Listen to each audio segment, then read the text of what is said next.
আমি এখন আছি ভিআইপি অতিথি ভবন। এটা হচ্ছে ফেঞ্চুগঞ্জ সার কারখানায় অবস্থিত। এই ফেঞ্চুগঞ্জ সার কারখানাতেই আমাদের জন্ম, এখানে বড় হয়েছি।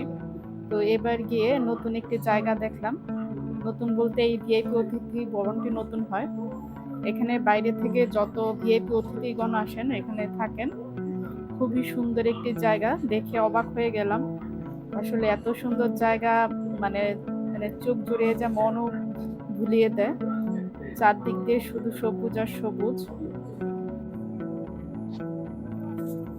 এটা সম্পূর্ণ একটি পাহাড় ছিল, যেটা কেটে এখন নতুন অতিথি ভবন বানানো হয়। আমরা এই পাহাড়ের উপর অনেক খেলাধুলা করেছি, অনেক উঠেছি, এবং বিকালবেলা আমরা দেখা যেত পাহাড় বলতে এখানে এসে খেলাধুলা করতাম।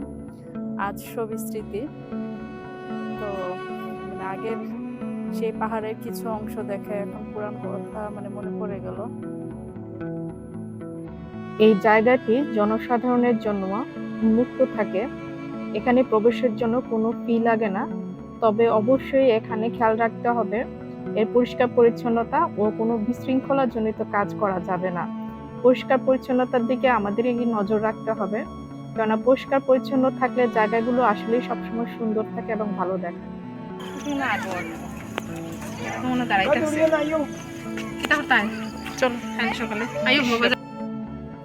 চারদিকে পাহাড়ে ঘেরা, তার মধ্যে জায়গাটি একদম অপরূপ সৃষ্টি মনে হচ্ছিল।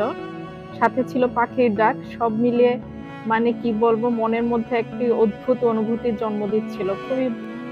জায়গাটি আসলে খুবই সুন্দর, তাই আপনাদের সাথে শেয়ার করা। গিয়ে দেখি বিকেলবেলা অনেকেই সেখানে ঘুরতে আসেন ফ্যামিলি সহ। আসলে এত সুন্দর জায়গা, চোখ জুড়িয়ে যায় সবার। তো আজ এই পর্যন্তই, এখন যাবার পালা। আপনারা যারা আমার চ্যানেলটি এখনো সাবস্ক্রাইব করেনি প্লিজ একটু করে দিবেন, আর যারা করেছেন সবাইকে অনেক অনেক ধন্যবাদ।